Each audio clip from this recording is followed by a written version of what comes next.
Bạn có từng nghe rằng trong thời mạt Pháp, mọi khổ đau, hỗn loạn và mất mát đều trở nên trầm trọng hơn bao giờ hết. Và giữa những cảnh tượng đầy bất an đó, người ta thường nhắc đến Đức Phật Di Lặc như vị cứu tinh trong tương lai.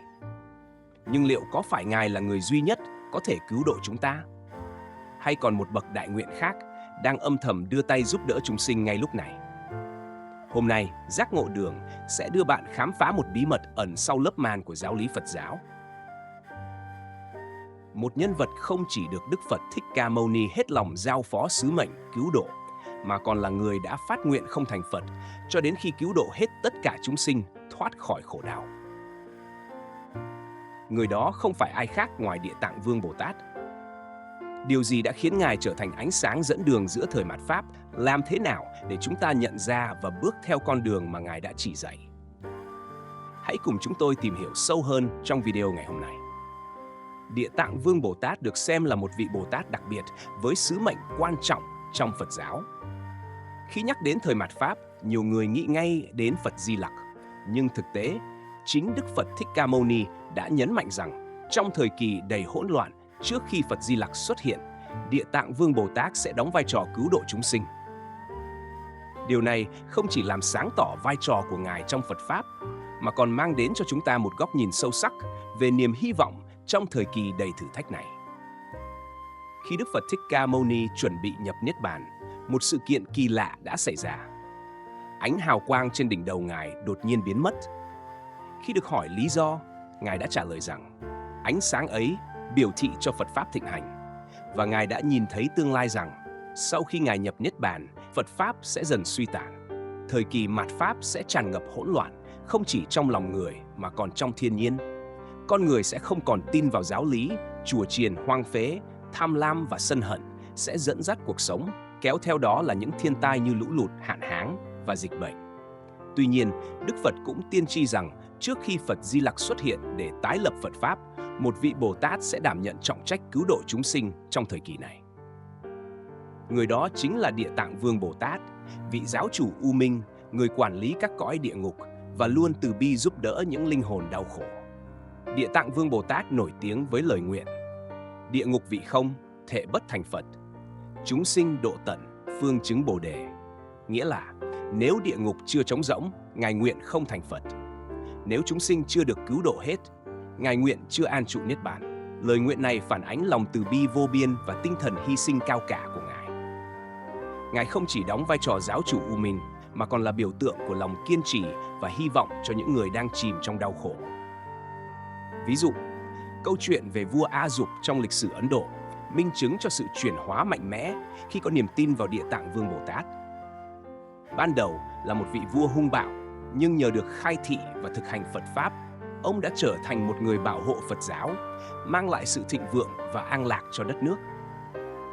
Niệm danh hiệu Nam Mô Địa Tạng Vương Bồ Tát là một trong những cách để kết nối với năng lượng từ bi và cứu độ của Ngài. Theo lời dạy trong kinh điển, niệm danh hiệu này có thể giúp người niệm tránh khỏi đọa lạc vào các cõi ác như địa ngục, ngạ quỷ, súc sinh. Hơn nữa, nó còn có khả năng tiêu trừ nghiệp chướng, mang lại phước lành cho bản thân và gia đình. Câu chuyện của một thương gia giàu có ở Trung Quốc thời nhà Đường là minh chứng. Người này từng sống trong sự ích kỷ và tham lam, dẫn đến gia đình ly tán. Sau khi nghe lời khuyên của một thiền sư, ông bắt đầu niệm danh hiệu Địa Tạng Vương Bồ Tát mỗi ngày. Chỉ sau một năm, không chỉ công việc kinh doanh của ông khởi sắc, mà các mối quan hệ gia đình cũng được hàn gắn. Đây là minh chứng rõ ràng cho năng lực cứu độ của Ngài. Phật Pháp luôn hướng đến việc dẫn dắt con người vượt qua khổ đau để đạt đến an lạc. Địa Tạng Vương Bồ Tát là một tấm gương sáng cho lòng từ bi và sự hy sinh. Trong thời đại mà chúng ta phải đối mặt với nhiều khủng hoảng về cả vật chất lẫn tinh thần, việc học tập từ Ngài mang lại những bài học quý giá. Từ bi là cội nguồn của sự cứu độ. Như Ngài đã làm, lòng từ bi không chỉ giúp ta cứu độ chính mình, mà còn lan tỏa đến mọi người xung quanh, kiên trì. Trước khó khăn, vai trò giáo chủ u minh đòi hỏi sự kiên trì và ý chí mạnh mẽ. Bài học này rất phù hợp cho những ai đang phải đối mặt với thử thách lớn trong cuộc sống. Tin tưởng vào sức mạnh của Phật Pháp, niệm danh hiệu Địa Tạng Vương Bồ Tát không chỉ là một phương pháp thực hành, mà còn là một cách để nuôi dưỡng niềm tin vào sự tốt đẹp trong cuộc sống.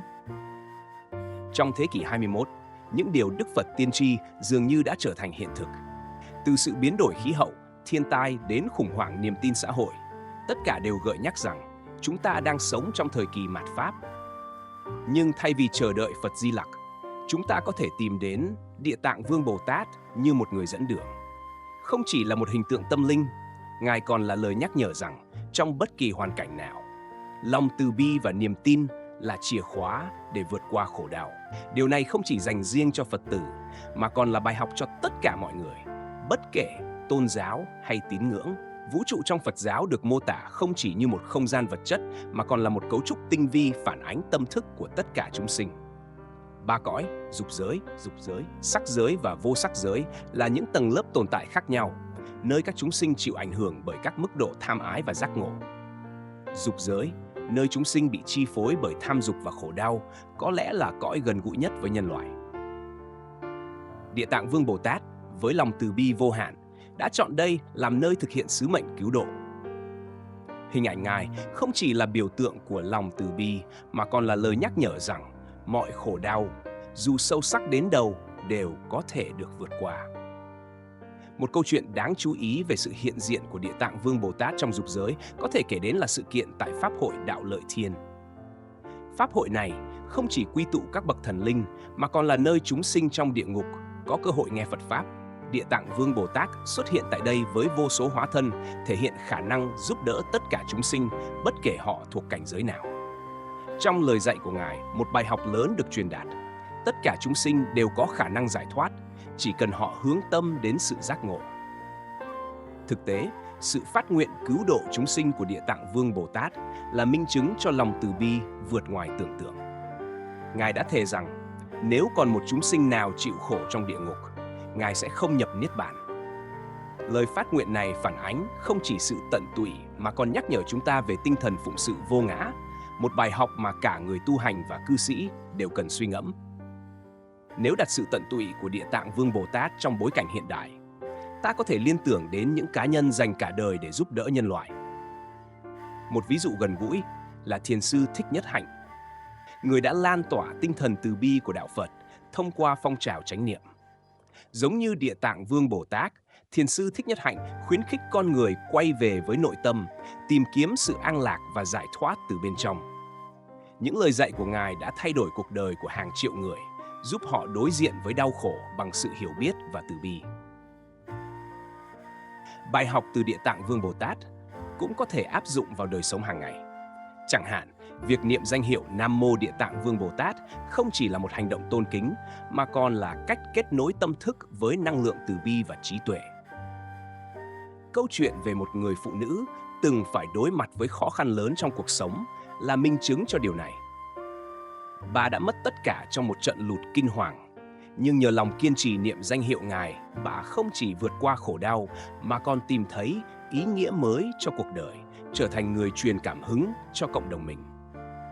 Vai trò của Địa Tạng Vương Bồ Tát không dừng lại ở việc cứu độ chúng sinh trong địa ngục. Tại Pháp hội Đạo Lợi Thiên, Ngài đã thể hiện một bài học sâu sắc. Hiểu được gốc rễ của khổ đau chính là bước đầu tiên để vượt qua nó. Điều này đồng nghĩa với việc nhìn nhận cuộc sống một cách thấu đáo, không trốn tránh những khó khăn mà đối diện với chúng bằng trí tuệ và từ bi. Đây cũng chính là lời nhắc nhở mà Đức Phật Thích Ca Mâu Ni muốn gửi đến chúng ta. Khổ đau không phải là kết thúc, mà là cơ hội để trưởng thành. Nếu so sánh với các nhà lãnh đạo trên thế giới, tinh thần của Địa Tạng Vương Bồ Tát có thể được thấy trong những cá nhân như Mahatma Gandhi, người đã hy sinh tất cả để mang lại sự tự do và hòa bình cho Ấn Độ. Giống như Địa Tạng Vương Bồ Tát không bao giờ từ bỏ chúng sinh, Gandhi cũng không bao giờ từ bỏ lý tưởng của mình, bất kể đối mặt với những thử thách lớn lao. Câu chuyện của ông là minh chứng rằng lòng từ bi và sự hy sinh có thể thay đổi cả một quốc gia và thậm chí cả thế giới. Từ những bài học này, mỗi chúng ta có thể rút ra một điều rằng, dù trong hoàn cảnh nào, lòng từ bi và sự kiên trì chính là chìa khóa để vượt qua khổ đau. Địa Tạng Vương Bồ Tát là nguồn cảm hứng vĩnh cửu, nhắc nhở chúng ta rằng trong mọi tình huống luôn có cách để giúp đỡ người khác và tự giải thoát bản thân khỏi những ràng buộc của đau khổ và vô minh. Địa ngục trong Phật giáo không chỉ là một khái niệm trừu tượng hay một nơi trốn cụ thể, mà là biểu tượng của trạng thái khổ đau cực độ mà chúng sinh phải gánh chịu do nghiệp lực của chính mình. Địa ngục không xa lạ hay tách biệt, mà có thể hiện diện ngay trong tâm chúng ta khi lòng đầy sân hận, tham lam và si mê. Phật giáo mô tả địa ngục với nhiều tầng lớp khác nhau, trong đó nổi bật là 18 đại địa ngục và hàng ngàn tiểu địa ngục. Mỗi loại địa ngục phản ánh một kiểu khổ đau tương ứng với nghiệp lực mà chúng sinh đã tạo ra. Ví dụ, địa ngục Hàn Băng là nơi chịu lạnh buốt đến tận xương tủy, tượng trưng cho những người sống trong sự lạnh nhạt, vô cảm với tha nhân. Ngược lại, địa ngục Hỏa Ngục đầy lửa đỏ và nhiệt độ khủng khiếp, phản ánh lòng sân hận thiêu đốt không chỉ bản thân mà còn cả những người xung quanh. Câu chuyện về nghiệp lực và địa ngục có thể được minh họa rõ ràng qua lời dạy của Đức Phật. Ngài từng kể về một người đàn ông giàu có nhưng đầy tham lam, luôn bóc lột người làm và không ngần ngại gây đau khổ để trục lợi. Sau khi chết, người này tái sinh vào địa ngục, nơi ông phải chịu đựng cảnh bị xiềng xích và trừng phạt bởi những hành động bất thiện của mình. Tuy nhiên, trong một kiếp sống trước đó, ông từng cứu sống một con chim bị thương, và chính hành động thiện nhỏ nhoi ấy đã tạo cơ hội để ông được Địa Tạng Vương Bồ Tát cứu độ, hướng dẫn ông chuyển tâm để thoát khỏi cảnh địa ngục. Vai trò của Địa Tạng Vương Bồ Tát trong việc cứu độ chúng sinh khỏi địa ngục mang ý nghĩa to lớn. Không chỉ cứu thoát các linh hồn bị đọa lạc, Ngài còn giúp chúng sinh nhận thức được rằng địa ngục là kết quả từ tâm bất thiện.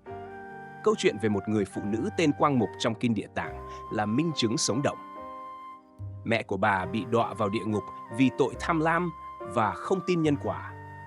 Với lòng hiếu thảo và niềm tin vào Địa Tạng Vương Bồ Tát, Quang Mục đã thành tâm cầu nguyện và tạo nhiều công đức để hồi hướng cho mẹ mình. Kết quả là bà đã giải thoát được mẹ khỏi địa ngục, đồng thời thức tỉnh chính mình về tầm quan trọng của việc sống thiện lành. Trong thế giới hiện đại, khái niệm địa ngục cũng có thể được áp dụng để mô tả những trạng thái khổ đau trong tâm trí. Những nhà lãnh đạo như Nelson Mandela, người từng chịu đựng 27 năm tù đầy, chính là một ví dụ. Ông đã từng nói rằng chính lòng bao dung và tình yêu thương đã giúp ông không bị nhấn chìm trong sự thù hận, trạng thái mà ta có thể ví như địa ngục tâm thức.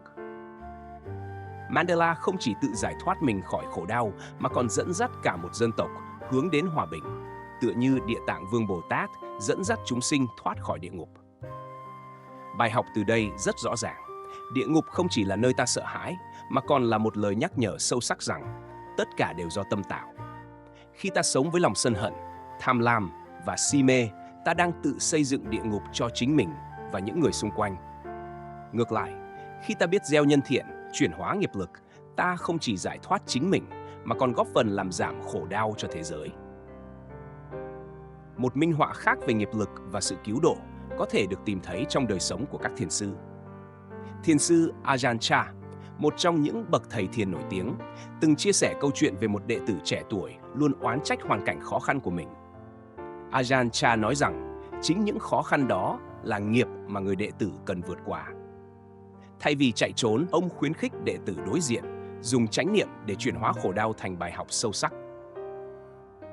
Điều này phản ánh rõ tinh thần cứu độ của Địa Tạng Vương Bồ Tát, không chỉ giúp chúng sinh thoát khổ mà còn chỉ dẫn họ cách tự mình vượt qua khổ đau. Ngoài ra, trong vòng 49 ngày sau khi chết, nghiệp lực của linh hồn sẽ quyết định nơi họ tái sinh. Điều này nhấn mạnh tầm quan trọng của việc tạo phước thiện khi còn sống. Nhiều người không biết rằng những hành động nhỏ như giúp đỡ người nghèo, niệm Phật hoặc cúng dường Tam Bảo đều có thể tạo nên năng lượng tích cực, giúp họ tránh khỏi khổ đau trong đời sống hiện tại lẫn tương lai. Kết nối với giáo lý Địa Tạng Vương Bồ Tát, ta nhận ra rằng mỗi người đều có khả năng làm chủ nghiệp lực của mình. Điều quan trọng là ta có đủ dũng cảm để nhìn nhận sai lầm và đủ trí tuệ để chuyển hóa chúng hay không.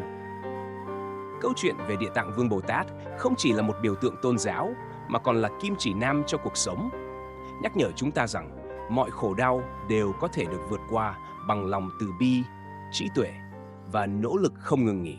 Trong giáo lý Phật giáo, địa ngục không chỉ tồn tại như một khái niệm vật lý mà còn được hiểu như một trạng thái tâm lý sâu sắc mà mỗi người có thể trải nghiệm ngay trong đời sống thường nhật. Khi chúng ta chìm đắm trong những cảm xúc tiêu cực như giận dữ, tham lam hoặc sợ hãi, chính bản thân ta đang tự tạo ra địa ngục cho mình và những người xung quanh. Một câu chuyện minh chứng rõ ràng cho quan điểm này là câu chuyện về vua Ashoka, vị hoàng đế nổi tiếng của Ấn Độ cổ đại. Trước khi giác ngộ Phật Pháp, vua từng bị xem là một kẻ độc ác, không ngần ngại phát động chiến tranh, tàn phá và gây đau khổ cho hàng ngàn người. Chính trong trận chiến Kalinga, sau khi chứng kiến cảnh chết chóc và đau thương khôn cùng, ông mới nhận ra rằng mình đang sống trong một địa ngục do chính tâm trí đầy tham vọng và giận dữ tạo ra. Nhận thức này khiến ông từ bỏ con đường bạo lực và quay về với giáo lý của Đức Phật, trở thành một trong những vị vua nổi tiếng với sự từ bi và chính trực, mang lại hòa bình cho hàng triệu người.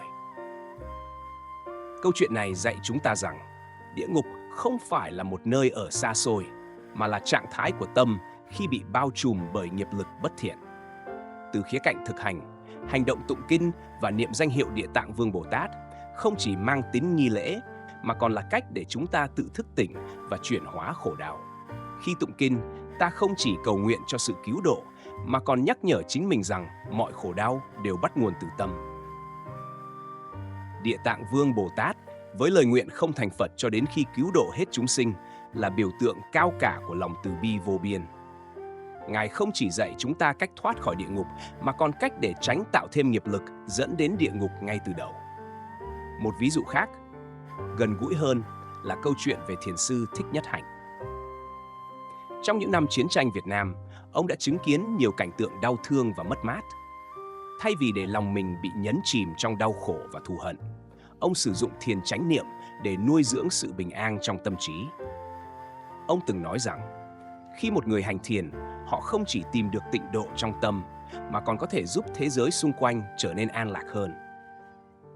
Đây chính là minh chứng cho việc khi tâm thanh tịnh, chúng ta thoát khỏi địa ngục và sống trong tịnh độ. Trong đời sống hàng ngày, chúng ta cũng có thể tìm thấy những ví dụ thực tế của địa ngục trong tâm. Một người mắc chứng trầm cảm, luôn tự trách mình và chìm đắm trong sự sợ hãi, chính là đang sống trong địa ngục tâm lý. Nhưng khi họ tìm thấy lòng từ bi với chính mình, học cách tha thứ và buông bỏ, họ có thể tự giải thoát khỏi trạng thái đó. Điều này phản ánh lời dạy của Phật. Mọi địa ngục đều do tâm tạo và mọi giải thoát cũng bắt nguồn từ tâm. Một khía cạnh quan trọng khác là việc chuyển hóa nghiệp lực thông qua hành động từ bi và trí tuệ. Trong Phật giáo, việc làm thiện lành không chỉ giúp giảm bớt khổ đau cho người khác, mà còn tạo điều kiện để chính ta thoát khỏi vòng luân hồi. Hãy lấy ví dụ về những nhà lãnh đạo thế giới như Mahatma Gandhi. Ông đã chọn con đường bất bạo động và lòng từ bi để đấu tranh cho sự tự do của dân tộc mình, thay vì sử dụng bạo lực. Hành động của ông không chỉ giải thoát dân tộc khỏi ách thống trị, mà còn giúp thế giới nhìn nhận được sức mạnh của tình yêu thương và lòng từ bi. Đây chính là sự thực hành giáo lý Địa Tạng Vương Bồ Tát trong đời sống hiện đại. Ngoài ra, khi nói về sự cứu độ của Địa Tạng Vương Bồ Tát, ta không thể không nhắc đến bài học về lòng tri ân và sự hiếu thảo. Trong Kinh Địa Tạng, câu chuyện về Quang Mục cứu mẹ khỏi địa ngục là một minh chứng cho sức mạnh của lòng hiếu thảo và công đức. Bà Quang Mục không chỉ cứu mẹ mình, mà còn thức tỉnh bản thân về ý nghĩa sâu xa của nhân quả. Từ đó, bà sống đời thiện lành và tiếp tục lan tỏa lòng từ bi đến những người khác. Một bài học rút ra từ giáo lý này là mỗi người đều có trách nhiệm với nghiệp lực của chính mình. Không ai, kể cả Địa Tạng Vương Bồ Tát, có thể hoàn toàn xóa bỏ nghiệp của chúng ta nếu chúng ta không tự giác tỉnh thức và nỗ lực chuyển hóa. Điều đó có nghĩa là, thay vì chờ đợi sự cứu độ từ bên ngoài, mỗi người cần chủ động thực hành các hành động thiện lành, từ bi và trí tuệ trong cuộc sống hàng ngày. Cuối cùng, điều mà giáo lý về địa ngục và giải thoát muốn nhắn nhủ là tất cả mọi người đều có thể tự tìm thấy sự bình an trong tâm hồn nếu họ biết cách buông bỏ và chuyển hóa. Địa Tạng Vương Bồ Tát không chỉ là một biểu tượng của lòng từ bi, mà còn là một lời nhắc nhở rằng sức mạnh giải thoát nằm trong tay mỗi người. Khi tâm thanh tịnh, địa ngục sẽ biến mất và ta có thể sống trong tịnh độ ngay trong chính cuộc sống này. Bạn thấy đấy, giữa thời mạt Pháp đầy biến động, chúng ta không cần chờ đợi một vị cứu tinh nào từ tương lai. Chính ngay lúc này, Địa Tạng Vương Bồ Tát đã và đang âm thầm hiện diện, không chỉ qua những câu kinh, những hình tượng, mà còn qua những hành động thiện lành mà mỗi người có thể thực hành. Chúng ta không chỉ cầu nguyện để được cứu độ, mà cần thức tỉnh và tự cứu lấy chính mình, như thông điệp sâu sắc Ngài để lại. Địa ngục do tâm tạo, giải thoát cũng từ tâm. Nếu bạn thấy những điều chia sẻ hôm nay ý nghĩa, hãy nhấn thích, chia sẻ video và đăng ký kênh Giác Ngộ Đường để không bỏ lỡ những nội dung tiếp theo. Hãy để lòng từ bi và trí tuệ của Địa Tạng Vương Bồ Tát trở thành nguồn cảm hứng, giúp bạn vượt qua mọi thử thách trong cuộc sống. Cảm ơn bạn